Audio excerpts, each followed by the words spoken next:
جس طرح شخصیت پرستی سے انسان کبھی حق کو نہیں پا سکتا، اسی طرح مروجہ اسکول و کالج میں رائج سازشی نظام تعلیم سے بندہ کبھی انسان نہیں بن سکتا۔ اہل علم جانتے ہیں عمل تو علم کا محتاج ہوتا ہے، اور جب علم غلامانہ فکر و عمل سے مزین ہو تو آزاد نہیں غلام پیدا ہوا کرتے ہیں، انسان نہیں انسانیت کے قاتل پیدا ہوتے ہیں۔ سازشی نظام تعلیم کے یہ اثرات ہی تو ہیں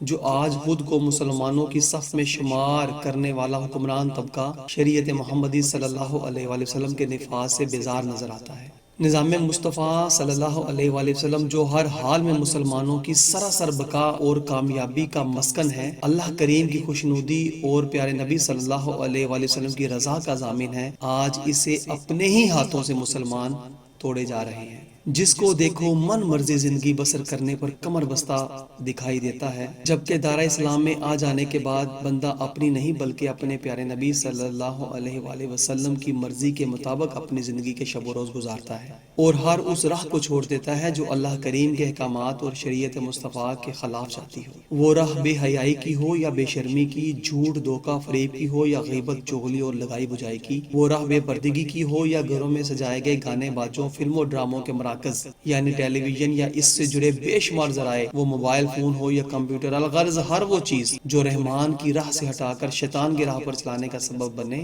اس راہ کو مسلمان اختیار نہیں کرتے بلکہ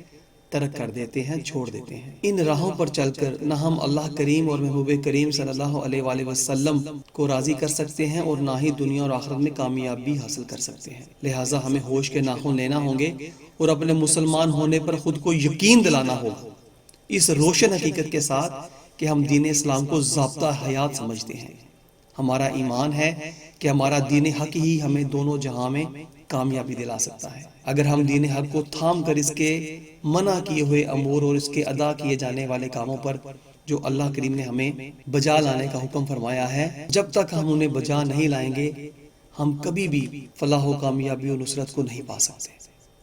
لہٰذا ہمیں کچھ بھی کرنے سے پہلے اپنے ضابطہ حیات، دستور حیات یعنی اللہ کریم کے احکامات اور سنت رسول صلی اللہ علیہ وآلہ وسلم اور صحابہ کرام کی راہوں پر چل کر ہی کامیابی کو پا سکتے ہیں۔ اور ایک خاص بات وہ یہ کہ یہ سب ہمیں ہی کرنا ہے۔ جانتے ہیں کیوں؟ اس لیے کہ ہم سب مسلمان ہیں اور مسلمان ہی کا ایمان ہوتا ہے کہ ہمارا دین اسلام ایک مکمل ضابطہ حیات ہے۔ تو ہم جب تک سچے دل کے ساتھ خود سے یہ وعدہ کریں، آئیے آج ہم سچے دل کے ساتھ خود کے ساتھ یہ وعدہ کرتے ہیں کہ آئندہ سے ہم جو کچھ بھی کریں گے یا جو کچھ بھی کر رہے ہیں وہ اپنے دین اسلام کی تعلیمات کی روشنی میں یعنی علماء حق سے پوچھ کر سر انجام دیں گے، وہ اس لیے کہ ہم لوگ مسلمان ہیں۔